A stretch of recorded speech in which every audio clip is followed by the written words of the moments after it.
जागतिक पर्यावरण दिनानिमित्त आपण आज बघतोय की 100पेक्षा अधिक पर्यावरण दिवस साजरा करत असतात. यामागं कारण काय आहे? तर आज कार्बन डायऑक्साईडचा मोठ्या प्रमाणात उत्सर्जन होताना दिसतंय. संपूर्ण परिसंस्था हललेली दिसते. मग अशा परिस्थितीत हे सगळं सुधारायचं असेल तर प्रत्येक देशानं काय केलं पाहिजे? काय कोणत्या गोष्टी अवलंबल्या पाहिजे? त्यासाठी संपूर्ण जगातून अनेकदा पर्यावरण परिषदा पण घेतल्या जातात. मग त्यासाठी हा पर्यावरण दिन प्रामुख्याने साजरा केला जातो. आज आपण बघतोय की अनेक प्राणी नष्ट होत आहेत, पर्यावरणाचा समतोल बिघडतोय. मग दरवर्षी एक रिमाइंडर म्हणून की आपल्याला पर्यावरणाविषयी आपण ऋणी राहिलो पाहिजे. हा निसर्ग आपल्याला खूप काही देतो, मग त्याला आपण काहीतरी सहकार्य केलं पाहिजे. या दृष्टिकोनातून हा दिवस साजरा केला जातो आणि त्या दिवसाचं महत्व तसं इतर दिवसांपेक्षा खूप जास्त आणि अनन्यसाधारण आहे म्हणावं लागेल. निसर्ग हा अनेकदा आपल्याला गोष्टी देत असतो, परंतु त्याचं आपण मोठ्या प्रमाणात नुकसान करतो आणि नुकसान टाळण्यासाठी हा हा हा ठीक आहे. केला जातो. तुम्हाला लगेच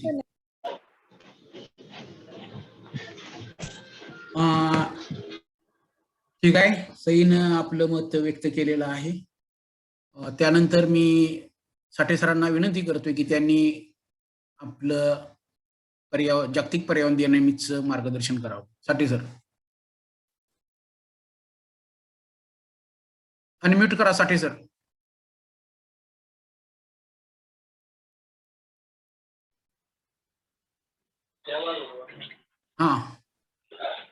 हा, जागतिक पर्यावरण दिनाच्या निमित्तानं आपल्या विद्यालयामध्ये जो कार्यक्रम माननीय आमचे सहकारी कुंभार सर यांनी जो नियोजित केलेला आहे, त्या कार्यक्रमासाठी मी उपस्थित आहे. आणि मानवी जीवनामध्ये पर्यावरणाचं जे महत्व आहे हे अनन्यसाधारण महत्व आहे. आपल्या पुढे पर्यावरण म्हणजे काय असा प्रश्न निर्माण होतो आणि या पर्यावरण विषयक बाबीमध्ये अनेक गोष्टींचा समावेश आहे. पर्यावरण म्हणजे मानवी जीवनासाठी अतिशय अनुकूल अशी बाब आहे. पर्यावरणाशिवाय माणसाचं जीवनच अधुरं आहे, पूर्णतः अपुरं आहे. यासाठी पर्यावरण रक्षण करणं ही अतिशय महत्वाची गोष्ट आहे. पर्यावरणामध्ये अनेक गोष्टींचा समावेश होतो. प्रामुख्यानं आपल्या सभोवतालचा निसर्ग, आपल्या सभोवताली असणारे वाहत असणारे पाण्याचे प्रपात, निसर्गातील झरे, ओढे, नदी नाले, आपल्या सभोवतालचे पशु पक्षी, आपल्या सभोवतालचं प्राणी जीवन, या सर्वांचा पर्यावरणामध्ये समावेश होतो. आणि हे पर्यावरण वाचवणं ही अतिशय या काळामध्ये गरजेची गोष्ट आहे. पर्यावरणातील महत्वाचा भाग म्हणजे पाणी. पाण्याचा वापर आपण योग्य रीतीने केला पाहिजे. पाणी म्हणजे जीवन आहे आणि जीवनासाठी पाणी अतिशय महत्वपूर्ण आहे. पाण्याला जीवन का म्हटलेलं आहे? तर मानवाच्या जीवनामध्ये एकंदरीत मानवाच्या जीवनामध्ये अगदी जन्मापासून ते मृत्यूपर्यंत आपणाला पाण्याची गरज असते. म्हणून पाणी हे जीवन आहे. आता पाण्याचा उपयोग करताना आपण काळजी घेतली पाहिजे. पाणी प्रदूषित होता कामा नये. आपल्या जीवनासाठी पाणी हे जास्तीत जास्त शुद्ध आपण वापरलं पाहिजे. शुद्ध पाण्याचा उपयोग जर आपण केला तर ते आपल्या उपकारक आहे.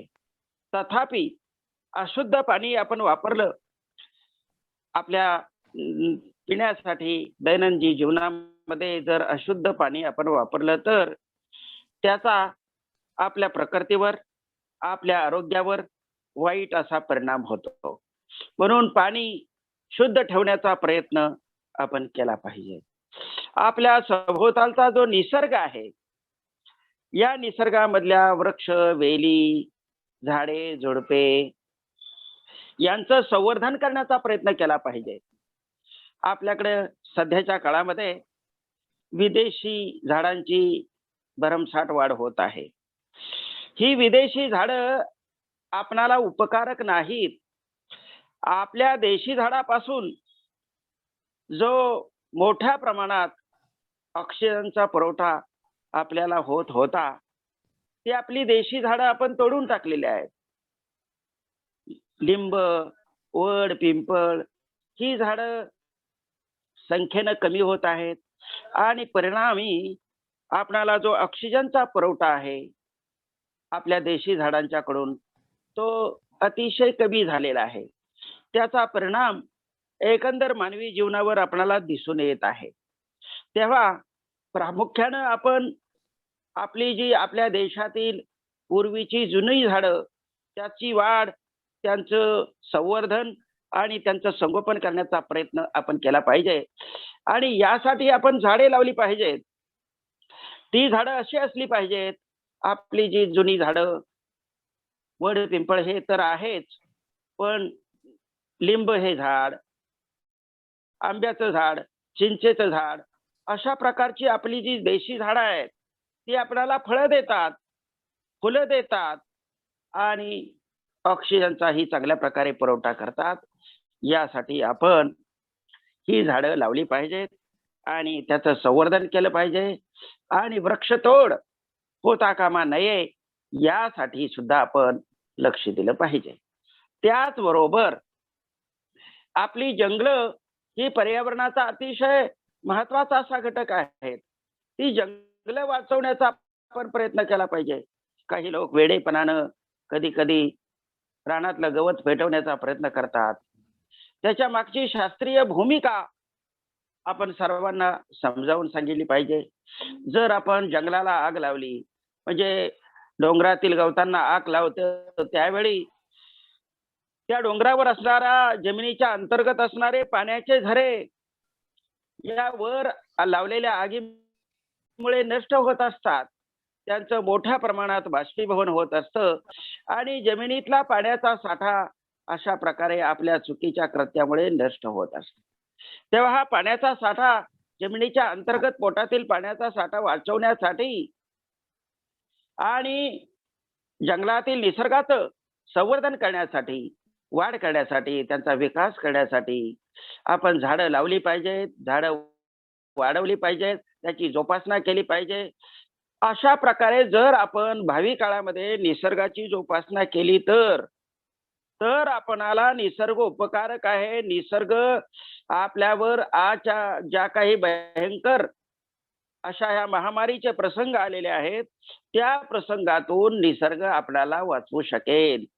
कारण निसर्गातील भरपूर मोठ्या प्रमाणात निर्माण होणाऱ्या ऑक्सिजनचा लाभ मानव जातीला होईल आणि प्राणी जीवनासाठी होईल. यासाठी वनस्पतीची वाढ आपण केली पाहिजे, विकास केला पाहिजे, झाडं लावली पाहिजे, झाडं वाढवली पाहिजेत.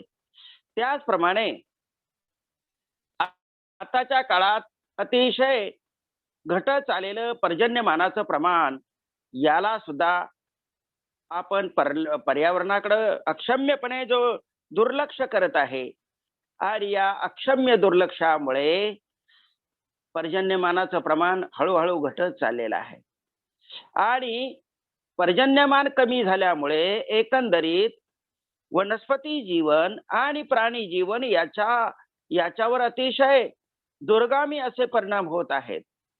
या परिणामापासून वाचवण्यासाठी सुद्धा आपण प्रामुख्याने वनस्पतीची लागवड केली पाहिजे. आता आपण ही वनस्पतीची लागवड करत असताना मी तुम्हाला सांगितलं ज्या वृक्षापासून आपल्याला फळं मिळतील, फुलं मिळतील आणि एकंदरीत निसर्ग सृष्टीला, पर्यावरणाला पूरक अशा वनस्पतीची लागवड आपण करायला पाहिजे. आणि त्या दृष्टीनं प्राणी जीवनासाठी आणि वनस्पती जीवनासाठी, एकंदर नैसर्गिक जीवनासाठी, सर्व लोकांच्यासाठी आपणाला ही झाडे उपकारक ठरतील. पाण्याचं प्रदूषण होणार नाही या गोष्टीकडे आपण लक्ष दिलं पाहिजे. गटाराचं घाण पाणी अथवा कारखान्यामधून बाहेर पडणारं दूषित पाणी नदीत या पात्रामध्ये सोडलं जात आहे आणि त्या दूषित पाण्यापासून अतिशय विषारी ते पाणी मानवी जीवनावर अतिशय वाईट असा परिणाम करत आहे. त्याचप्रमाणे आपल्या शेतीमध्ये आपण लागवड करतोय विविध पिकांची, विविध धान्यांची, परंतु या धान्यांच्यावर आपण अतिशय विषारी कीटकनाशकांचा, रसायनांचा अति अवाजवी वापर करतोय. त्याचप्रमाणे कृत्रिम अशा रासायनिक खतांचाही वापर करतो आहे. परिणामी हे सर्व अन्न अतिशय दूषित आणि विषयुक्त हे अन्न होत आहे. या विषयुक्त अन्नामुळे आपल्या आरोग्यावर त्याचा अतिशय अनिष्ट परिणाम होत आहे. माणसाच्या प्रामुख्यानं जठरामध्ये असे हे विषयुक्त अन्न घटक साठले जातात आणि त्यापासून अल्सर आणि अपेंडिक्स सारखे अतिशय भयंकर असे आजार निर्माण होत असतात. या आजारापासून आपल्याला वाचवायचं असेल तर, मानवी जीवनाला वाचवायचं असेल तर आपण पिकांच्यावर अतिशय कमीत कमी कीटकनाशकांचा उपयोग केला पाहिजे. कीटकनाशक वापरताच कामा नयेत. आपण नैसर्गिक आपल्या प्रामुख्यानं आपण काही ही निसर्गाचा अविभाज्य घटक आहेत, त्यांचं जतन करणं हे सुद्धा आपलं घटक आहे.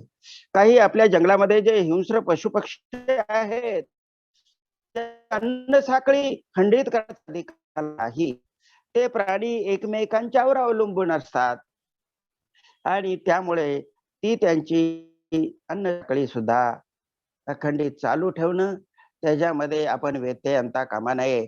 अशामध्ये असणारे पशु पक्षी प्राणी जीवन याचं संवर्धन करणं आणि त्याचा मानवी जीवनासाठी उपयुक्त उपकारक अशा प्रकारे त्याचा उपयोग करून घेणं हे पर्यावरणीय जीवनासाठी अतिशय महत्वपूर्ण अशी गोष्ट आहे.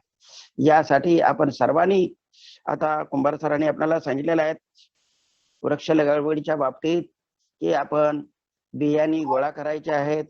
आंबा, चिंच यासारखी वृक्षांच्या बिया गोळा करायच्या आहेत.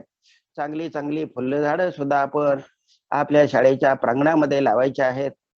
अतिशय चांगली फुलझाडं की ज्यामुळं शाळेचं प्रांगण हे अतिशय सुगंधित अशा प्रकारचं वातावरण आपल्या सभोवताली निसर्गरम्य वातावरण कसं निर्माण होईल यासाठी आपल्याला पर्यावरणाची गरज आहे. पर्यावरण हा विषय अतिशय व्यापक असा विषय आहे. तथापि पर्यावरणाचा समतोल राखणं हे आपलं कर्तव्य आहे. आपल्या जीवनासाठी लागणारं पाण्याचा उपयोग करताना तो योग्य प्रकारे उपयोग केला पाहिजे. दूषित नाही याची काळजी आपण सर्वांनी घेतली पाहिजे. चांगलं पाणी, शुद्ध पाणी कसं आपल्याला मिळेल, नैसर्गिक पाणी कसं आपल्याला वापरता येईल याचा उपयोग आपण आपल्या मानवी जीवनासाठी करायचा आहे. अशा प्रकारे पर्यावरणाची चळवळ आपण वाढवायची आहे. आपल्या सभोवताली जे काही पर्यावरणाची माहिती अशिक्षित, आपण खऱ्या अर्थानं त्यांना अशिक्षित म्हणू शकत नाही की पर्यावरणाचं खरं महत्व त्यांना माहीत आहे. निसर्गाचा समतोल कसा राखावा हे त्यांना माहीत आहे. शैक्षणिक दृष्ट्या त्यांना काही गोष्टी माहीत नसतील, तथापि मानवी जीवनासाठी उपकारक असणारं निसर्ग ज्ञान मात्र अशिक्षित लोकांना सुद्धा सुशिक्षितापेक्षाही अधिक असतं.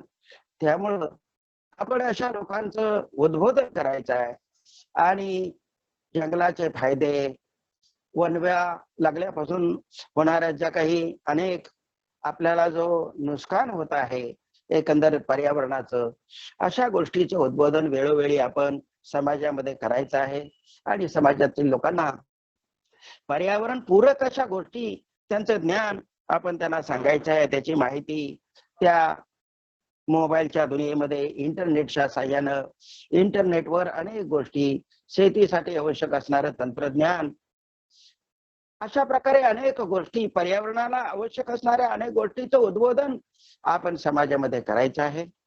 अशा प्रकारे कुंभार सरांनी मला ही संधी दिलेली आहे.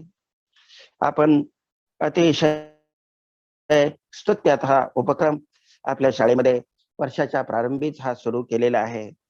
आपल्या विद्यालयामध्ये आपले अतिशय उपक्रमशील असे, होतकरू असे आणि सदैव कोणत्या ना कोणत्या चांगल्या कृती कार्यामध्ये, कृतिशील उपक्रमामध्ये ज्यांचा सहभाग असतो, असे सन्माननीय कुंभार सर, आपणाला सदैव ही अतिशय महान अशी मेजवानी, ज्ञानाची मेजवानी ते आपणाला सदोदित देत आहेत. त्यांनाही आपण सहाय्य करायचं आहे. एकटी व्यक्ती खूप त्यांच्या परीने ते धडपडत आहेत. आपण सर्वांनी सुद्धा त्यांच्या कार्यामध्ये सहभागी व्हायचं, त्यांना मदत करायची आणि त्यांच्या ज्ञानाचा उपयोग आपल्या जीवनामध्ये आपण सुद्धा करून घ्यायचा आहे. आपल्या शेतीमध्ये त्या तंत्रज्ञानाचा उपयोग करता येईल. एकंदर मानवी जीवनासाठी अतिशय महान असं हे तत्वज्ञान, उपकारक तत्वज्ञान ते आपल्याला देत आहेत. मी त्यांना धन्यवाद देतो आणि माझे 2 शब्द संपवतो. जय हिंद, जय कर्मवीर. धन्यवाद साठे सर. आपल्याकडे 2 जण जॉईन झालेले आहेत 2 वेगवेगळ्या कॉलेजचे. एक आहेत प्राध्यापक स्वाती गुरव नावाच्या आणि दुसरे आहेत डॉक्टर श्यामसुंदर मिरजकर, मायनी कॉलेजचे मराठी विभाग प्रमुख आहेत, लेखक आहेत. त्या दोघांचंही या गटामध्ये आपण स्वागत करतोय. दोघांचं पण मार्गदर्शन आपल्याला लाभणार आहे. दोघंही पर्यावरणामध्ये काम अतिशय वेगळ्या पद्धतीनं करतायत. या दोघांचं आपल्या विद्यालयातर्फे, हरित सेनेतर्फे, विपनेट क्लब तर्फे मी स्वागत करतोय. मी पहिल्यांदा प्राध्यापिका स्वाती गुरव यांना विनंती करेन की त्यांनी आपल्या ज्या काही या आतापर्यंत त्यांनी वेगवेगळ्या पद्धतीनं पर्यावरण रक्षणाचं काम केलेलं आहे त्या उपक्रमासंबंधात सांगतील. आणि मिरजकर सरांना मी विनंती करेन की व्यापक असं पर्यावरणाच्या संदर्भात काम करत असताना विद्यार्थी काय केलं पाहिजे त्या संदर्भात मिरजकर सर सांगतील. आणि आपल्या ज्या पाटील मॅडम आहेत, संध्याराणी पाटील डुबल मॅडम, त्यांनाही विनंती आहे की त्यांनी आपले कविता पर्यावरणाच्या संदर्भातल्या सादर करायच्या आहेत. या सगळ्यामध्ये 40 मिनिटाचं पहिलं सेशन संपणार आहे. लगेच आपण जॉईन पुन्हा होणार आहेत. आपल्याला सगळ्यांना माहित आहे 40 मिनिटाचं हे सेशन चालत असतं. मी गुरव मॅडमना विनंती करतोय की त्यांनी आपल्या मार्गदर्शनाला सुरुवात करावी. नमस्कार, आवाज येतोय माझा? हो, येतोय. धन्यवाद सर, प्रथम मला यामध्ये जॉईन व्हायची संधी दिली. मी महात्मा फुले महाविद्यालय पिंपरी येथे इयत्ता 11वी-12वी साठी बायोलॉजी हा विषय शिकलो. त्याचबरोबर मला इयत्ता 11वी साठी पर्यावरण शिक्षण हाही विषय शिकवण्यासाठी आहे. गेली 10 वर्ष पर्यावरणासंदर्भात मार्गदर्शन मी मुलांना करत असते. तर हा असा विषय आहे की ज्याचं पुस्तक पुढे ठेवून अभ्यास करणं हे नुसतं अगदी परीक्षेपुरतं मर्यादित राहील. पण ज्यावेळेला आपण त्या पुस्तकातल्या ज्या ऍक्टिव्हिटीज आहेत किंवा जे वेगवेगळ्या कृती आहेत आणि त्या का करायच्या आणि त्याचे का आउटपुट आहेत हे मुलांना ज्या वेळेला त्यांच्या मनामध्ये उतरवतो त्याच वेळेला खरं पर्यावरण शिक्षण झालं असं आपण म्हणतो.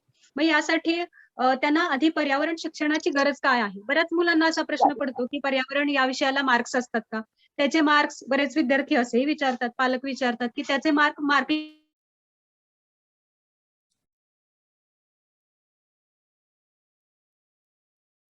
हा विषय शिकायचा कशासाठी. का तर फक्त आपले स्कोर वाढवण्यासाठी किंवा चांगली ग्रेड मिळवण्यासाठी. तर हे टार्गेट न ठेवता तो आपल्या सिलेबसमध्ये, आपल्या अभ्यासक्रमामध्ये किंवा आपल्या इतर विषयांबरोबर का घेतला आहे हे आधी जाणून घेणं गरजेचं आहे. का तर त्याची गरजच एवढी आहे. आज आपण 5 जून हा दिवस जागतिक पर्यावरण दिन म्हणून साजरा करतो. या पर्यावरणाची गुणवत्ता वाढवणे, समस्या व संवर्धनाविषयी जागरूकता निर्माण करणे व पर्यावरण विषयक निर्णय घेण्याची क्षमता निर्माण व्हावी आणि त्यासाठी जे पोषक वातावरण लागतं त्याची निर्मिती करणे हा या पर्यावरण दिन साजरा करण्यामागचा खरा उद्देश आहे. तर तो आपल्या पिढीमध्ये आधी आपल्याला तो कळायला पाहिजे. माणसाचं अस्तित्व आपल्याला माहितीच आहे, आपण पूर्णपणे 100% पर्यावरणावर अवलंबून आहे. मग डायरेक्टली किंवा इनडायरेक्टली आपण अनेक गोष्टींचा पर्यावरणातल्या वापर करत असतो, दैनंदिन वापर करत असतो. आणि या बाबतीत आजची पिढी सजगही झाली आहे, कारण परिस्थितीच तशी आली. आपल्याला आता जसं प्रॅक्टिकली आपल्याला ऑब्स्ट्रॅकल्स येत आहेत, म्हणजे अगदी ऑक्सिजनचं आपण बघतोय, ऑक्सिजनची मर्यादा आली आहे, त्याच्या वापरासंदर्भात आपल्याला आता जाणीव झालेली आहे की किती गरज आहे, त्याचं महत्व कळालेलं आहे. तर त्याचा एकच निर्मिती स्रोत आहे, तो म्हणजे कोणता आहे, झाड. झाडांपासून आपल्याला हा ऑक्सिजन मिळतो. आणि आतापर्यंत आपण एवढ्या चुका पर्यावरणा संदर्भात केल्या की मागं जाऊन आपण एवढी मोठी वाढलेली झाडं जी तोडली ती आपण जोडू तर शकत नाहीये. तर आपण मग काय करू शकतो, तर या झाडांचं जी आता आहे झाड त्याचं संवर्धन करू शकतोय, नवीन प्लांटेशन करू शकतोय. तर याच्या संदर्भात मला खरं तर मिळालेला गायडन्स म्हणजे आदरणीय सुधीर कुमार सरांनी परवा जो युट्यूब व्हिडिओ टाकला त्याच्यामध्ये सीड बॉल्स कसे तयार करायचे याचे खूप डिटेल मार्गदर्शन सरांनी केलेलं आहे. तर प्रथम मी सरांचं खरंच मनपूर्वक आभार मानते की इतके बारकावे त्यात इतके छान सरांनी सांगितलेले आहेत की कसा सीड बॉल तयार करायचा. तर आपण आता बरेच जण घरी आहोत, आपलं वर्क फ्रॉम होम चालू आहे, तर मुलांना मातीत खेळायला आवडतं. तर मातीत खेळण्यासाठी म्हणून त्यांना आपण अंगणात घेऊया, गॅलरीत घेऊ आपल्या, किंवा घरामध्ये थोडीफार माती मिळाली तर ते, आणि आपल्या घरात मध्ये जे आसपास साहित्य असतं त्याच्यापासून आपण हे सीड बॉल करू शकतो. कारण ही जी सीड बँक होणार आहे, सीड बँक जी आहे तीच कुठलीही आपत्ती आली तर त्याच्यानंतरची जी जीवसृष्टी राहणार आहे त्याच्यासाठी जगण्यासाठीचा महत्वाचा स्रोत म्हणून या सीड बँकचा उपयोग होणार आहे. त्यामुळं हे फार गरजेचं आहे. मग त्यामध्ये आपोआप आपल्याला मातीत खेळायला लहानपणी आवडत होतं. आता एक निमित्त म्हणून त्याच्यामध्ये आपण इंटरेस्ट घेऊया आणि सीड बॉल्स तयार करूया. खूप छान व्हिडिओ आहे ते. तो व्हिडिओ सरांनी मी म्हणते की सरांनी लिंक ती चॅट बॉक्स मध्ये सर कृपया ती टाकावी की जेणेकरून आम्हाला सगळ्यांनाच त्याचं मार्गदर्शन घेता येईल. हा एक महत्वाचा मुद्दा. त्यानंतर 3R आपण म्हणतो म्हणजे रिड्यूस, रियूज आणि रिसायकल. अर्थात कमी वापरा, पुन्हा वापरा आणि पुनर्निर्मिती करा. हा मंत्र आपण आपल्यामध्ये अवलंबला पाहिजे. आपण निसर्गाकडून नुसतंच घेतच राहिलो आजपर्यंत. पण नुसतं घेत राहिलं तर काय होतं ते आपण आता 2020 आणि 2021 मध्ये अनुभवतो. तर काय करूया आता आपण, जे पुढं आपल्याला वृक्षारोपण करायचंय. बऱ्याच वेळेला आता एक ट्रेंड आलाय, मी असं म्हणेन की वाढदिवसाला झाड लावणं, त्याचे फोटो काढणं, वाढदिवसाला छोटंसं रोप लावणं आणि परत आपण त्याच्याकडे बघत नाही किंवा ते फक्त फोटोग्राफी पुरतं मर्यादित राहतं. पण बऱ्याच अशा काही संस्था आहेत की ज्या एक कौटुंबिक काम किंवा आपलं दैनंदिन काम म्हणून वृक्षारोपण करतायत, त्याचं संवर्धन करतायत, त्याला नियमित पाणी मिळतंय का हे बघतायत, त्याला कुठला त्या पानांवर त्या झाडांवर कुठला आजार नाही ना हे बघतायत. तर झाड लावणं नुसतं हे नाही तर त्याचं संवर्धन करणं फार गरजेचं आहे. तर ज्या वेळेला आपण काहीतरी निमित्ताने हे वृक्षारोपण करण्याचा प्रयत्न करतो तर त्याचं संवर्धनही आपलीच जबाबदारी आहे हे जाणीव मनामध्ये ठेवली पाहिजे. काही मुद्दे आहेत की ज्याच्याद्वारे आपण पर्यावरणासाठी काहीतरी करू शकतो. बऱ्याच वेळा आपण पेपरमध्ये वाचतो, छान छान म्हणतो, टीव्ही मध्ये बघतोय, हा ग्रुप काहीतरी निसर्गाबद्दल करतोय किंवा हे फोटोग्राफ्स बघतो, मग आपण बघतो आणि छान चाललंय म्हणतो आणि बाजूला होतो. पण मग आपण काय करू शकतो? आता तर म्हणतोय की आपण लॉकडाऊन आहे, मग बाहेर कसं पडायचं, बाहेर तर पडता येत नाही, आपण काय करणार त्यात, असं म्हणतो आणि आपण बाजूला होतो. पण याच्यापेक्षा आपण घरातूनच काय करू शकतो, तर छोट्या छोट्या गोष्टी असतात, कचरा व्यवस्थापन सारख्या. कचरा व्यवस्थापनातून आपण कंपोस्ट खत तयार करू शकतो. आपल्या गॅलरीमध्ये करता येतं, आपल्या छोटीशी गार्डन जी असेल, अंगण असेल छोटंसं, त्यातही कंपोस्ट खत तयार करू शकतो. छोट्या छोट्या ज्या दैनंदिन जीवनात लागणाऱ्या आपल्या भाजीपाला आहे तो आपण आपल्या अंगणामध्ये लावू शकतो. कमी मातीमध्ये सुद्धा त्याचं रोपण करता येतं, त्याची लागवड करता येते. आणि गॅलरीमध्ये सुद्धा छोट्या छोट्या भांड्यांमध्ये, छोट्या जुन्या कॅनमध्ये हे प्लांट्स लावता येतात आणि आपल्याला ती घरातच आजूबाजूला असल्यामुळे त्याच्यावर लक्षही ठेवता येतं आणि आपल्याला परत त्याचा युजही करता येतो. त्यानंतर पाण्याचं महत्व, ह्या सगळ्या गोष्टींमध्ये पाणी अतिशय महत्वाचं आहे.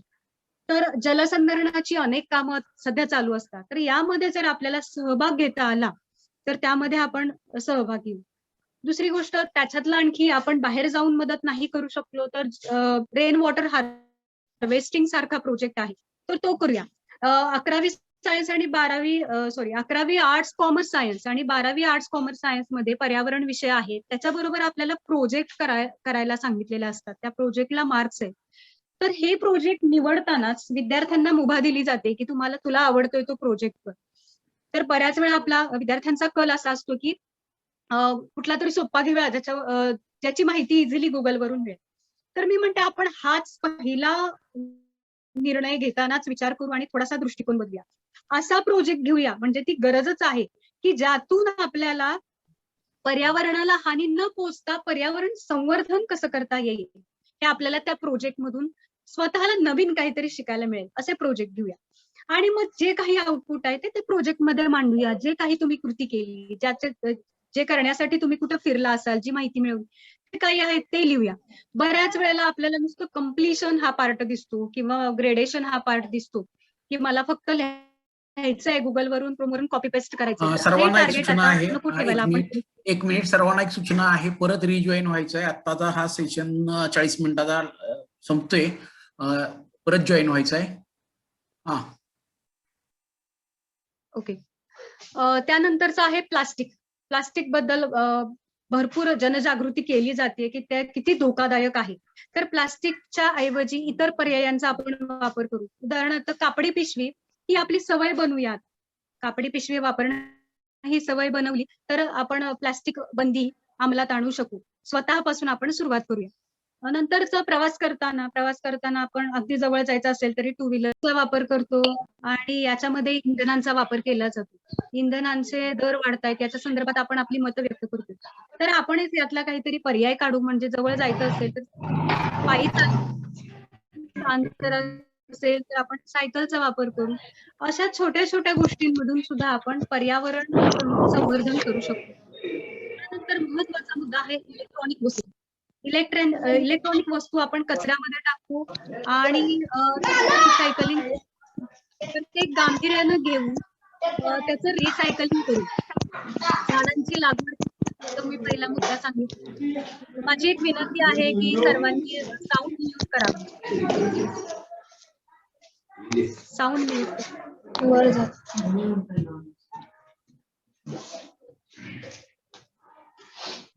झाडांची लागवड संगोपन व संरक्षण करण्यासाठी आपण मदत करूया.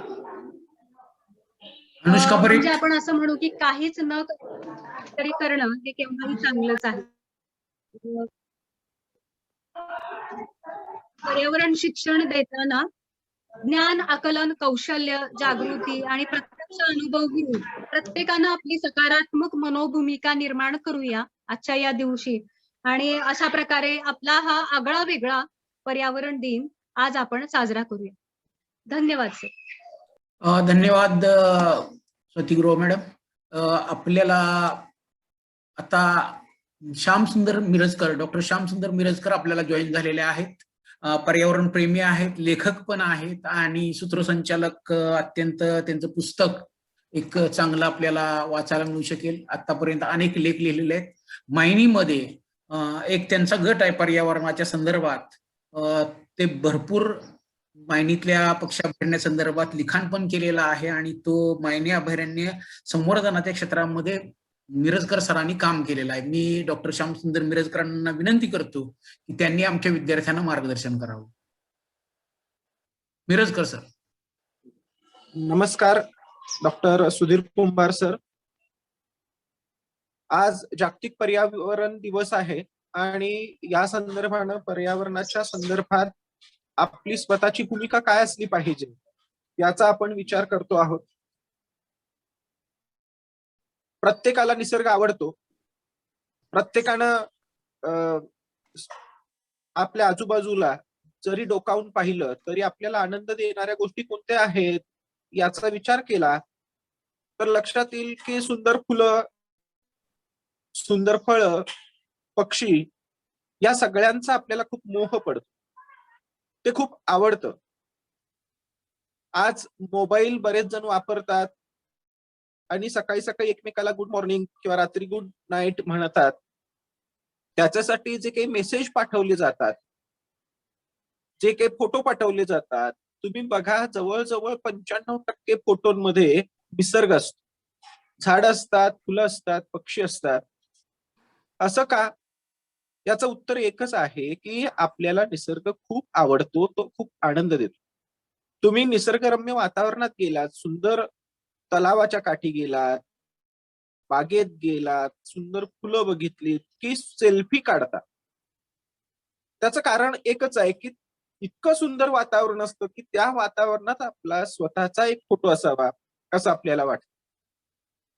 आणि म्हणून या निसर्गाचं, पर्यावरणाचं आपल्या जीवनामध्ये अनन्यसाधारण महत्व आहे. ते फक्त आनंद देते एवढ्या पुरतं महत्व आहे असं नव्हे. जर माणूस प्राणी टिकायचं असेल, जिवंत राहायचं असेल तर पर्यावरणाशिवाय तो राहू शकत नाही. उदाहरणार्थ अभ्यासकांनी असं सांगितलेलं आहे की जर मधमाशा अस्तित्वात राहिल्याच नाहीत, संपून गेल्या, तर माणसं मरून जातील. आता मधमाशा सगळ्या मेल्या तर त्याचा आणि माणसाचा काय संबंध असं तुम्हाला वाटेल? पण फुलांचं परागीभवन करण्याच्या प्रक्रियेमध्ये मधमाशी इतका उपयोगी कुठलाही कीटक नाहीये. मधमाशी सगळ्या फुलांमध्ये जाईल, तिथला मधुरस पिईल, पण ते करता करता तिथले जे काही स्त्री केसर, कुकेसर आहेत त्यांचं एकमेकांच्याकडे वहन करेन आणि मगच फळ तयार होतील, मग फलधारणा होईल. सगळ्या पद्धतीचं पीक येण्यासाठी, फळ लागण्यासाठी कीटकांची आवश्यकता असते. आणि मग हे कीटकच राहिले नाहीत तर पीक कसं येणार? आणि खायला काही नाही मिळालं तर माणूस कसं जगणार? ही एक अन्न साखळी असते, एकमेकावर अवलंबून असणारी ही परिस्थिती की असते. आणि याच्या भान आपल्याला असलं पाहिजे. आपण फक्त शोभेसाठी म्हणून निसर्गाकडे पाहायला नको आहे, तो आपल्या जगण्याचा अविभाज्य घटक आहे म्हणूनही पाहायला हवं आहे. आपल्या आजूबाजूला अनेक पद्धतीचे पक्षी येतात, आपल्याला त्याची नावंही माहिती नसतात. आपण नेहमी म्हणतो ते बघ ती कसली चिमणी आहे, ती काळी चिमणी आहे, ती पिवळी चिमणी आहे.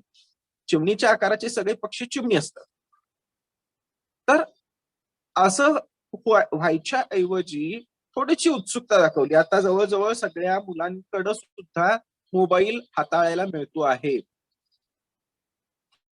एखादा पक्षी बघितला तर गुगलला सर्च करून हा पक्षी नेमका कोणता आहे हे समजून घ्यायला काय हरकत.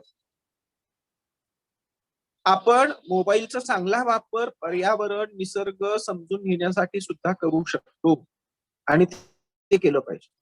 आता कुंभार सरांनी सांगितलं की मायनी परिसरामध्ये आम्ही पक्षी निरीक्षणाचं काम करतो आणि तिथं निसर्ग पर्यावरणाच्या संवर्धनाचं काम करतो. ही गोष्ट खरी आहे. मायनी हा दुष्काळी भागातलं एक छोटं गाव आहे.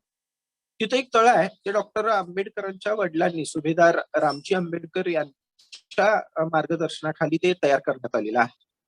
आणि तिथं खूप पाणी साठतं. त्या तळ्यातून एक छोटीशी नदी चांद नावाची येते आणि ती येरळा नदीत येऊन मिळते. ती पूर्वेकडून पश्चिमेकडे वाहत.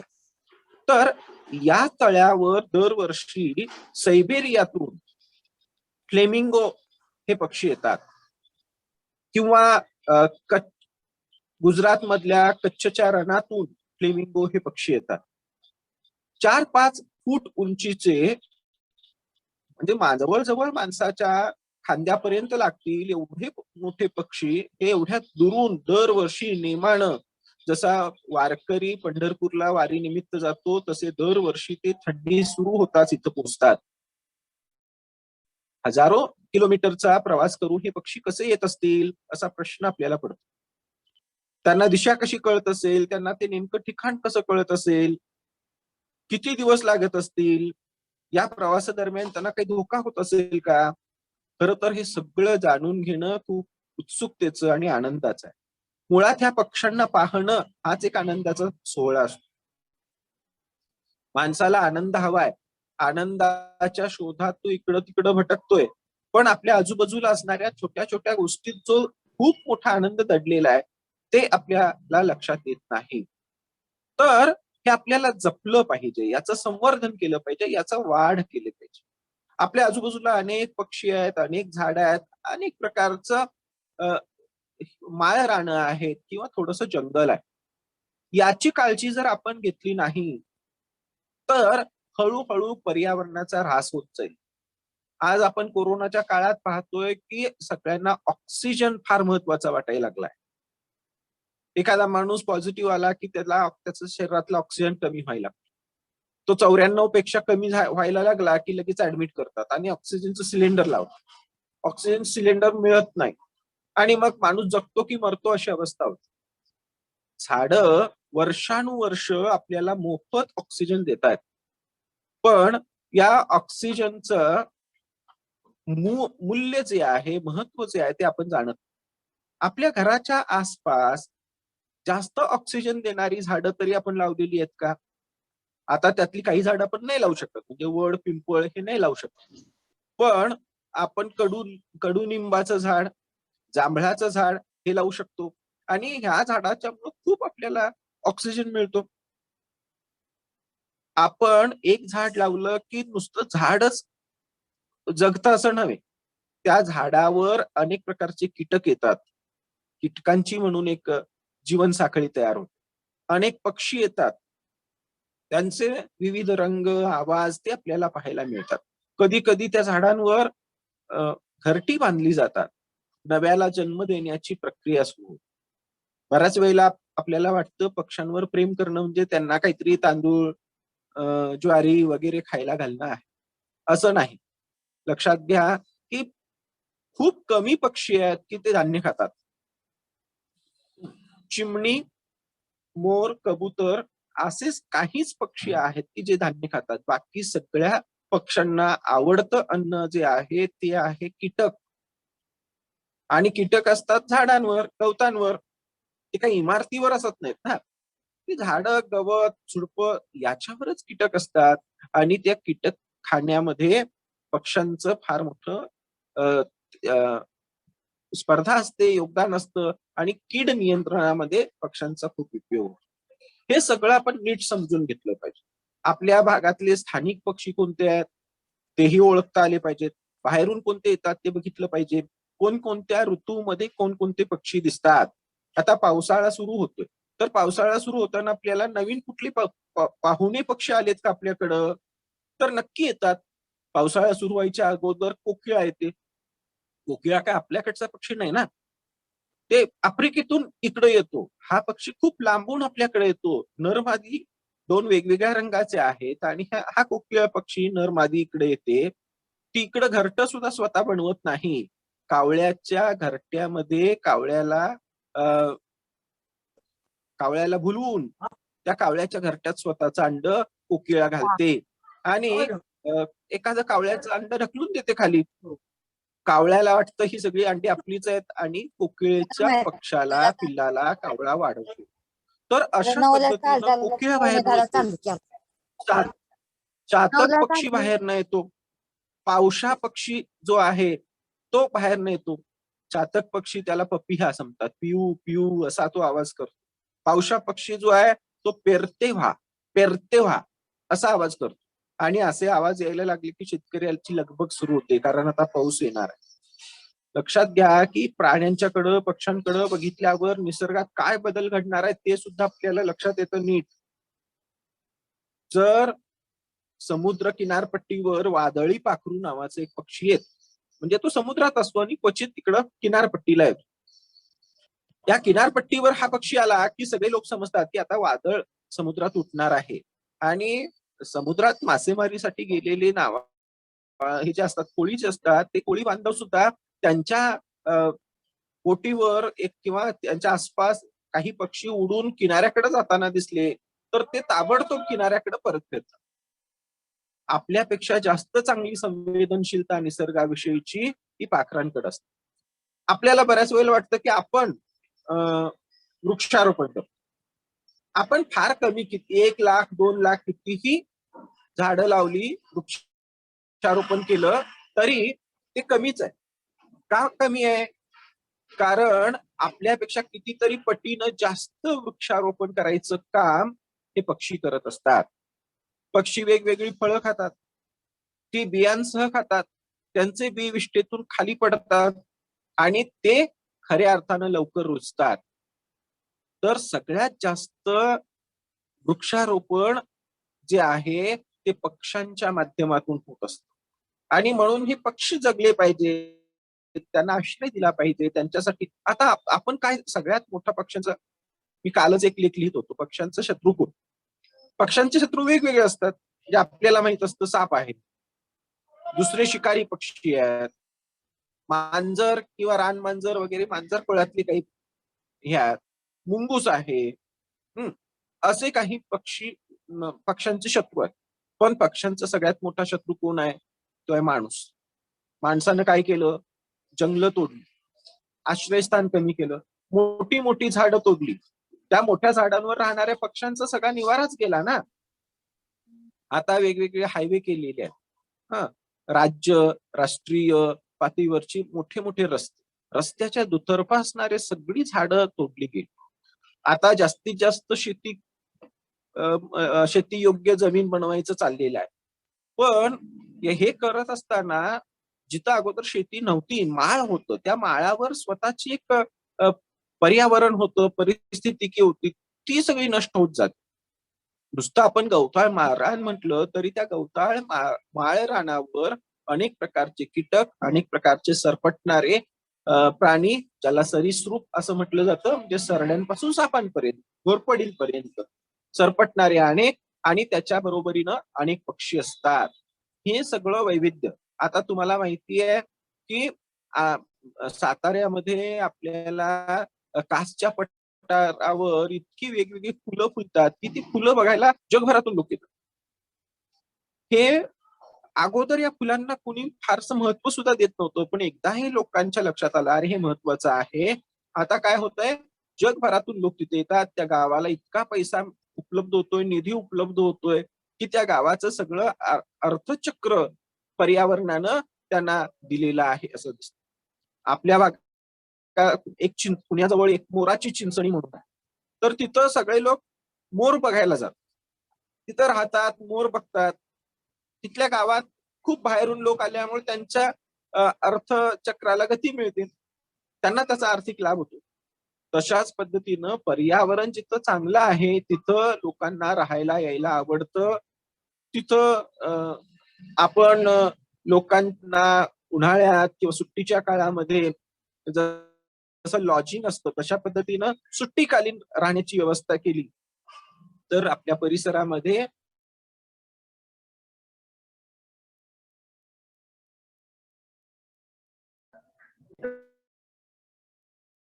येणं होईल. त्या गोष्टी आपल्याला दिसतात. विद्यार्थी मित्रांनो, आपण सगळ्या पक्षांकडं, झाडांकडं उत्सुकतेनं, कुतूहलानं पाहावं, त्यांना समजून घ्यावं, त्यांना मदत होईल असं वर्तन करावं. कारण पर्यावरणाचा आपण एक घटक आहोत आणि पर्यावरणाचा ऱ्हास म्हणजे आपल्या येणाऱ्या पिढींच्या वरचा मोठा अन्याय आहे, हे लक्षात घ्या. एक एक पक्षी आता फक्त आपल्याला चित्रात दिसायला लागते. उदाहरणार्थ सायबेरियन क्राउंच नावाचा पक्षी आहे, तो भारतात भरतपूर अभयारण्यामध्ये 2002 साली सगळ्यात शेवटचा दिसली होती जोड, त्यानंतर ती दिसली नाही. हा क्राउंच पक्षी अतिशय देखणा आणि त्याचं नृत्य अतिशय सुंदर असा असणारा हा पक्षी, पण आता तो येतच नाही भारतात. का? कारण तो इतका लांबून यायचा, मधून अफगाणिस्तान पाकिस्तान ओलांडून भारतात यायचा, आणि हा अफगाणिस्तान पाकिस्तान या परिसरामध्ये त्या क्राउंच पक्ष्यांची मोठी शिकार झाली आणि क्राउंच पक्षी संपले. असे अनेक पक्षी आता लुप्तप्राय होण्याच्या मार्गावर आहे. तर आपलं हे कर्तव्य आहे की शक्य तेवढं आपण पर्यावरण स्नेही असलं पाहिजे, पूरक असलं पाहिजे. झाडं लावणं एवढं महत्वाचं नाही, झाडं जगवणं हे महत्वाचं आहे. आणि कुठं कसल्या पद्धतीची झाडं लावायची हेही आपण नीट अभ्यास करून ठरवलं पाहिजे. घराच्या आसपास वड आणि पिंपळ लावून चालणार नाही, लक्षात घ्या. घराच्या आसपास जी लावायची आहेत ती छोटी साधी फुलांची झाडं, छोटी फळांची झाडं, जी फार वाढणार नाहीत अशीच झाडं लावली पाहिजे. फार डेरेदार घराच्या लगत लावली झाडं जी वाढणार, डेरेदार वाढणारी आहे तर त्याचं नुकसान. तर याच्या बाबतची एक पूर्ण जागृती घडली पाहिजे. आणि मी या आजच्या मीटिंगच्या माध्यमातून तुम्हा सगळ्यांना असं सांगतो की तुम्ही खास मायनीला या. मायनीच्या जवळ 3 वेगवेगळे तलाव आहेत. मायनीचा स्वतःचा आहेच, परंतु कानकात्रे, सूर्याची वाडी आणि एरळवाडी असे 3 तलाव आहेत. आणि विशेषतः थंडीमध्ये या 3ही तलावांमध्ये फार मोठ्या प्रमाणात बाहेरून पक्षी आलेले असतात आणि त्यांचं दर्शन घेता येत. तर मी तुम्हा सगळ्यांना पर्यावरण दिनाच्या शुभेच्छा देतो. प्राध्यापक डॉक्टर सुधीर कुंभार सरांनी मला इथं बोलायला संधी दिली त्याबद्दल मी त्यांना धन्यवाद देतो. तुमच्या मुख्याध्यापक आणि सर्वांना धन्यवाद देतो आणि थांबतो. धन्यवाद सर. यानंतर मी दुबल मॅडम यांना विनंती करतोय की त्यांनी आपल्या काही कविता जागतिक पर्यावरण दिनानिमित्त विद्यार्थ्यांना परिचित करून द्याव्या. दुबल मॅडम. आता जे सांगितलं मिरजकर सरांनी, अतिशय उद्बोधन केलं चांगलं, की पक्ष्यांचा संबंध पर्यावरणामध्ये कोणत्या पद्धतीचा असतो आणि त्याच्यामध्ये आपण निरीक्षण करणं, त्याच्या नोंदी ठेवणं, ही जी गोष्ट आहे ती महत्वाची सरांनी सांगितली आहे. ते त्यांच्या तिकडे काम करतील मायनीला, पण ढिपेवाडीमध्ये आपण विद्यार्थ्यांनी आपल्या गटानं ते काम गेले अनेक वर्ष आपण करतोय, पण ते करणं अत्यंत गरजेचं आहे. ते आपण कराल अशी अपेक्षा आपण त्यांना सांगूया की आम्ही तुमच्या बरोबर आहात किंवा तुम्ही आमच्या बरोबर, सगळेजण मिळून पर्यावरणाचं रक्षण आपण करायचं आहे. डुबल मॅडम आहेत का बघा? डुबल मॅडम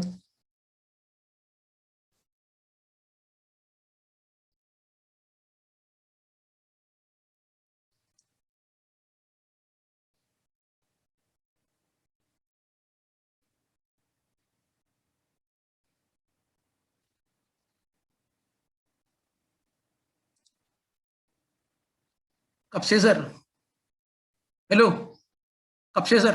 हा बोला की. हा बोला. डुबल मॅडम ना जरा फोन लावा किंवा मी लावतो, तोपर्यंत तुम्ही जरा तुमच्याकडे केलं होतं कार्यक्रम. हा आलेत बोलते. हॅलो. हा बोला. आले आले. व्हिडिओ सुरू करा तुमचा. हा करते. हॅलो. हा आवाज येतोय ना? हा येतोय, बोला. आज 5 जून जागतिक पर्यावरण दिन आहे. त्यानिमित्त माझे सर्व सहकारी, त्यानंतर आमचे ज्येष्ठ विज्ञान शिक्षक पर्यावरण डॉक्टर सुधीर कुंभार सर, त्याचबरोबर आता आपल्याला जॉईन झालेल्या गुरव मॅडम, मिरजकर सर, या सर्वांना आणि आपले जे प्राचार्य आहेत साठे सर, त्यांनी खूप छान मार्गदर्शन केलं, त्या सर्वांनाच माझ्याकडून या पर्यावरण दिनाच्या खूप साऱ्या शुभेच्छा. त्याचबरोबर आज आपल्या या झूम मीटिंगसाठी जे विद्यार्थिनी जॉईन झालेले आहेत त्या सर्वांना आणि जे जॉईन झालेले नाहीत त्यांना सुद्धा या पर्यावरण दिनाच्या खूप साऱ्या शुभेच्छा आहेत. पर्यावरण दिनाची जी थीम आहे ती परिसंस्था संवर्धन अशी आहे. तर ही परिसंस्था जी आहे ती आपल्याला बऱ्याच अभ्यासक्रमामध्ये आहे, पण आता आपल्या ह्या झूम मीटिंग मध्ये बरेचसेच 5वी 6वीचे विद्यार्थी सुद्धा थोडेसे जॉईन झालेले दिसत आहेत. तर ही परिसंस्था जी आहे ती परिसंस्था म्हणजे एखाद्या ठिकाणचा जैविक आणि अजैविक घटकांचा जो काही एकमेकांशी समतोल असेल, जैविक आणि अजैविक घटकांनी मिळून तिथं जे काही जीवनमान तयार झालेलं आहे ते आपण परिसंस्था म्हणतो. मग ती परिसंस्था छोट्याशा एखाद्या धबक्यातली असेल किंवा फार मोठ्या अशा एखाद्या समुद्रातली असेल, एखाद्या झाडावरची सुद्धा परिसंस्था असू शकते, त्याचबरोबर पूर्ण जंगलाची परिसंस्था असू शकते. मग ह्या परिसंस्थेचं संवर्धन आपल्याला करत असताना या पर्यावरणाच्या सर्व घटकांचा आपल्याला विचार करावा लागेल. तर पर्यावरणाचे जे काही घटक असतात त्या घटकामध्ये प्रामुख्याने जे येतात ते घटक म्हणजे पाणी आहे, हवा, त्याचबरोबर झाडे असतील, पशुपक्षी असतील, सूक्ष्मजीव असतील आणि मग आपण मानव म्हणजे आपण पशुपक्ष्यांमध्येच येतोय. तर ह्या सर्वांच्या बरोबर आपल्याला जर राहायचं असेल आणि आपल्याला या पर्यावरणामध्ये चांगलं जीवन जगायचं असेल तर ह्या सगळ्या घटकांशी आपल्याला मिळतं जुळतं घ्यावं लागेल. आणि हे मिळतं जुळतं घेताना कुणाचाही आपल्या स्वतःच्या स्वार्थासाठी नाश होणार नाही अशी थोडीशी वृत्ती आपल्यामध्ये असली पाहिजे. कारण यातले जे घटक आहेत, हवा असेल, अन्न असेल, पाणी असेल, झाडे असतील किंवा सूक्ष्मजीव असतील, ह्यातला कुठलाही घटक आपल्याला नाश करून चालणार नाही. तरच निसर्गाचं पूर्णपणे संवर्धन होईल आणि आपल्या स्वतःच्या चांगल्या जगण्यासाठी आपल्याला ह्या सर्वांना बरोबर घेऊन जावं लागेल. मगाशीच गुरु मॅडम आपल्याला सांगितलं तसंच जे आपण 3R चा मंत्र म्हणतो, रिड्यूस, रिसायकल आणि रियूज, यामध्ये बऱ्याचशाच गोष्टी आपल्याला रिड्यूस कराव्या लागतील. त्यामध्ये महत्वाची गोष्ट जी आहे ती आपण जो निसर्गाचा नाश करत चाललोय तो नाश अगोदर आपल्याला थांबवावा लागेल. ते आपल्यामध्ये रिडक्शन मध्ये तो घटक आला पाहिजे. त्यानंतर जो पर्यावरणाचा ऱ्हास होतोय त्या ऱ्हास होणार नाही त्यासाठी काही ठराविक गोष्टींचा आपल्याला रिसायकल पुन्हा पुन्हा यूज करावा लागेल आणि काही गोष्टी आपल्याला पूर्णपणे टाळाव्या लागतील. आपण जर 9वी 10वीच्या अभ्यासक्रमामध्ये गेलो तर हे 3R मंथच्या ऐवजी 7R चा आपल्याला मंत्र दिलेला आहे. तर ते 7R मध्ये रिसर्च, त्यानंतर रिथिंक, अशा बऱ्याच गोष्टी येतात ज्या आपल्याला पुढं नवीन नवीन गोष्टींचा विचार करायला लावतात. तर हा पर्यावरणाच्या रक्षणामध्ये पर्यावरण हा जो घटक, पर्यावरण हा शब्द जर आला तर यामध्ये प्रत्येक गोष्टीचा असा वेगळा अर्थ थोडासा मी लावत होते. तर यामध्ये प या शब्दासाठी मी काही गोष्टींचं आपण पालन करायला पाहिजे. म्हणून तिथं पालन करूयात. य मध्ये येऊन एखादी भूमिका जर आपण घेतली तर चांगली भूमिका, तर ह्या सगळ्या चांगल्या भूमिकेमध्ये येऊन सामील होऊयात. कुठल्याही गोष्टीमध्ये आपल्याला चांगली गोष्ट एखादी असते तर त्याच्यामध्ये आपल्याला सामील व्हावं लागेल, म्हणून या साठी येऊन सामील होऊयात. व जे आहे ते चांगलं वचन आपल्याला घ्यायचंय म्हणून काही वचन घेऊयात. त्यानंतर र जे आहे ते चांगल्या गोष्टींचं रक्षण करूयात. आणि शेवटचा जो न आहे तो यामध्ये निसर्गाचा नाश थांबूयात. म्हणजे ह्या पर्यावरणामध्ये पालन करूयात, येऊन सामील होऊयात, वचन घेऊयात, रक्षण करूयात आणि निसर्गाचा नाश थांबवूयात. हे जर आपण एक 5 घटक आपल्यामध्ये स्वतःमध्ये आणले तर बऱ्याच मध्ये आपण पर्यावरणाचं रक्षण करू शकतो. तर या पर्यावरणाच्या रक्षणासाठी बऱ्याच गोष्टींच्या संवर्धन आपण करायचं आहे आणि त्यासाठी मी एक कविता लिहिलेली आहे. आता लिहायला नाही जमली पण जुनीच आहे, ती एक वाचन करून दाखवते. नटली सजली पृथ्वी आपली अनेकविध जीवानी, नटली सजली पृथ्वी आपली अनेकविध जीवानी, उपयोगी प्रत्येक जीव यातील निरनिराळ्या कारणाने. मूलभूत गरजा आपल्या अन्न वस्त्र निवारा, मूलभूत गरजा आपल्या अन्न वस्त्र निवारा, या गरजा भागविताना वृक्षाविना नाही दुसरा सहारा. घरे व इमारती बांधण्यासाठी वने आपण तोडली, घरे व इमारती बांधण्यासाठी वने आपण तोडली, वन्यजीवांची घरे आपण भराभर मोडली. निसर्गातून प्रत्येक गोष्ट घेतो आपण भरभरून, निसर्गातून प्रत्येक गोष्ट घेतो आपण भरभरून, प्रत्येक वेळी मात्र निसर्गालाच काढतो आपण ओरखडून. निसर्ग शिकवतो सतत आपल्याला मार्ग सुंदर जगण्याचा, निसर्ग शिकवतो सतत आपल्याला मार्ग सुंदर जगण्याचा, सर्व जीवांना आहे अधिकार स्वतंत्र जीवन जगण्याचा. जिभेचे चोचले पुरवताना प्रत्येक प्राण्यावर आपण ठेवतो लक्ष, जिभेचे चोचले पुरवताना प्रत्येक प्राण्यावर आपण ठेवतो लक्ष, कधीतरी बनून जाऊ आपणच वन्य प्राण्याचे भक्ष्य. चिवू काऊंना दाखवीत दाखवीत माऊली घास भरवते पिलांना, चिवू काऊंना दाखवीत दाखवीत माऊली घास भरवते पिलांना, आता चित्रावर बोट ठेवून पक्षी दाखवते ती मुलांना. मोडून वन्यजीवांचे संसार शिरलो आपण त्यांच्या घरात, मोडून वन्यजीवांचे संसार शिरलो आपण त्यांच्या घरात, वाईट का वाटते आपल्याला जेव्हा येतात ते आपल्याच दारात. म्हणून मानवा अजून वेळ आहे आपल्याकडे, म्हणून मानवा अजून वेळ आहे आपल्याकडे, आपुलकी आणि प्रेमाने बघूया या वन्यजीवांकडे. रक्षण वन्यजीवांचे करून पर्यावरण रक्षण करूया, रक्षण वन्यजीवांचे करून पर्यावरण रक्षण करूया. संतुलित निरोगी पर्यावरणात सुंदर जीवन आपण सारे जगूया, संतुलित सुरक्षित आणि पर्यावरणात सुंदर जीवन आपण सारे जण जगूया. तर ह्या पर्यावरणासाठी आपल्याला त्याचं रक्षण करायचं आहे आणि पर्यावरणाचं रक्षण झालं तरच आपल्या सर्वांना चांगलं जीवन मिळेल.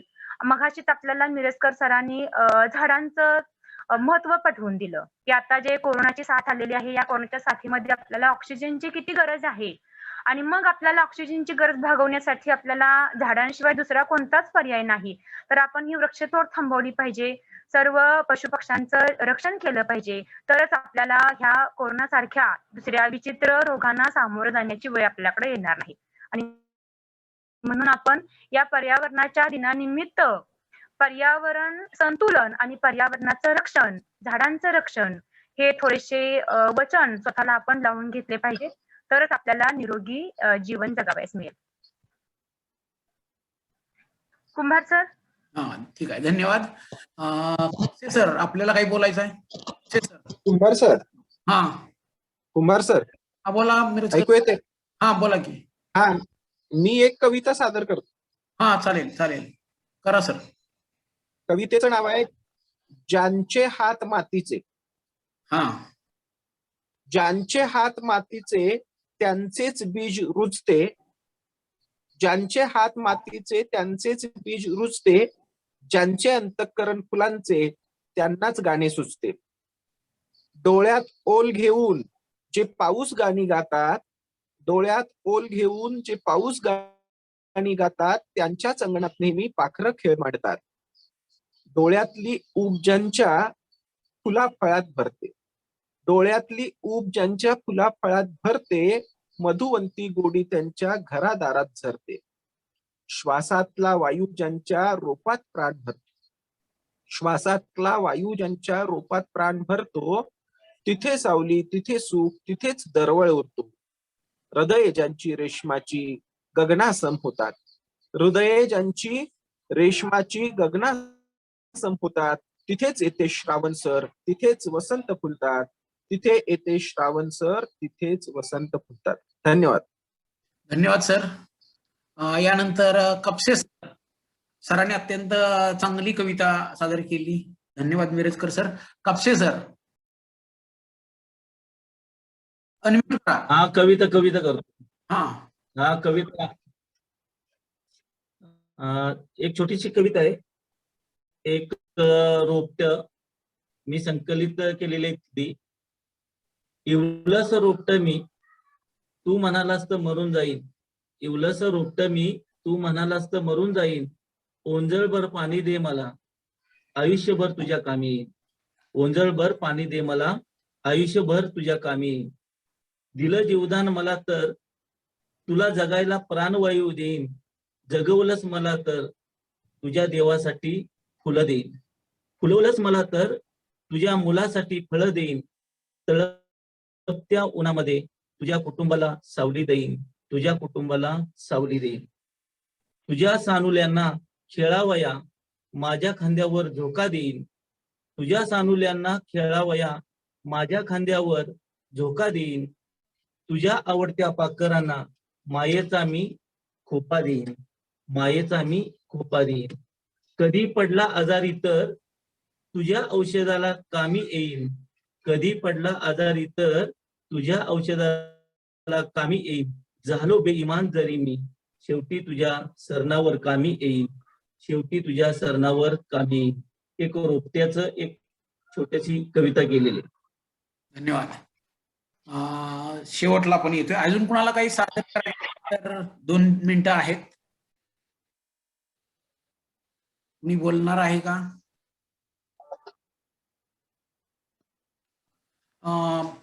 पुन्हा एकदा सर्वांचं आभार मी मानू इच्छितो. आजच्या या कार्यक्रमामध्ये मिरजकर सर, त्याचबरोबर सतीगृह मॅडम आपल्या कार्यक्रमामध्ये सामील झाल्या. माननीय प्राचार्य सामील झाले. कापसे सरांनी कविता सादर केली.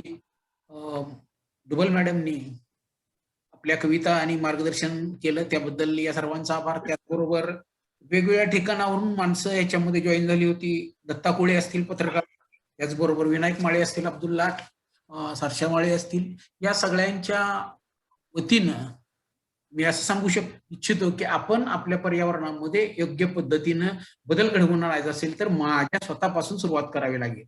आणि ही स्वतःपासून सुरुवात करत असताना आज ऐक्यमध्ये एक लेख आलेला आहे, पर्यावरण दिन साजरा करायलाच हवा.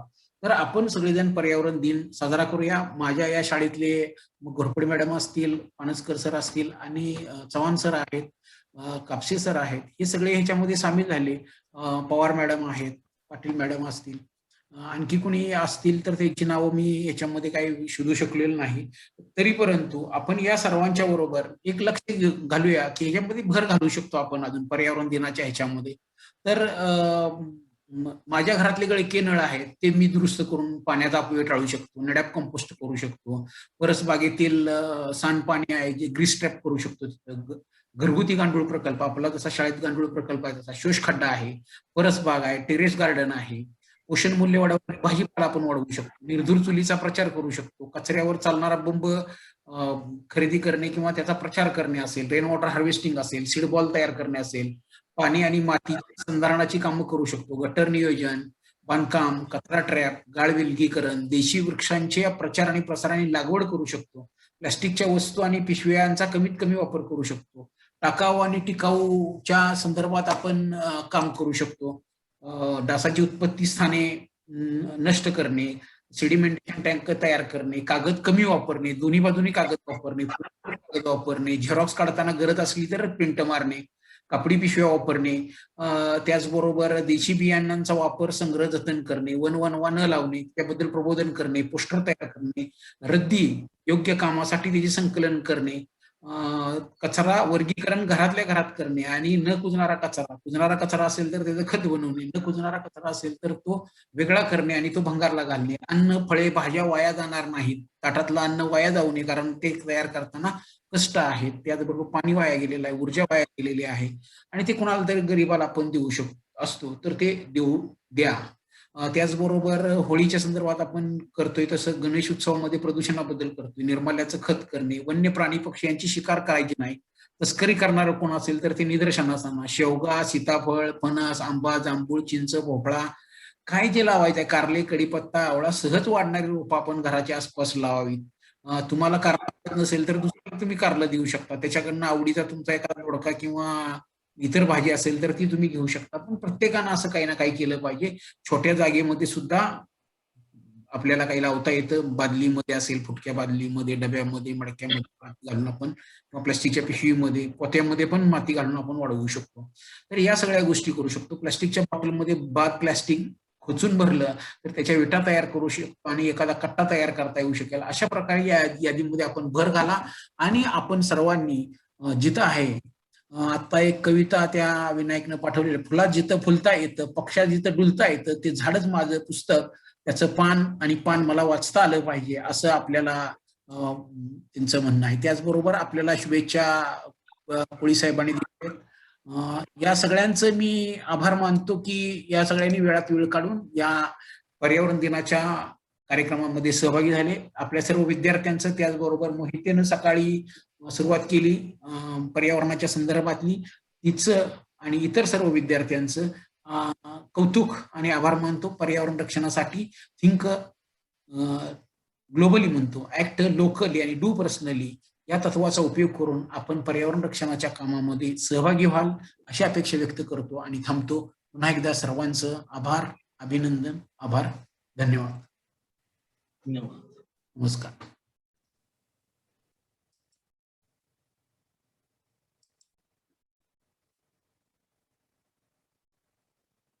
गुरु मॅडम आणि मिरजकर सर, धन्यवाद.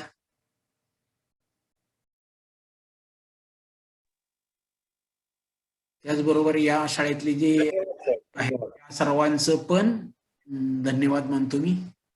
इतर जे काही दुसऱ्या शाळेतले काही अध्यापक आणि विद्यार्थी याच्यामध्ये सहभागी झाले त्यांचं हे सगळं आपण युट्यूबवर कट करून थोडं प्रत्येकाचं 2-2, 4-4 मिनिटाचं एकत्र करून छोटा एक व्हिडिओ त्याच्यामध्ये टाकला जाईल इतरांच्यासाठी. एकूण जवळजवळ 80 मिनिटाचा आहे, ते 20-1 मिनिटामध्ये बसवण्याचा प्रयत्न आम्ही करू. धन्यवाद. नाडे सर आहेत. कोण? नाडे सर सुद्धा आहेत, घोरपडे मॅडम आहेत. हो, 2-3 जण आहेत. हो. चालेल, त्यांचा पण आभार.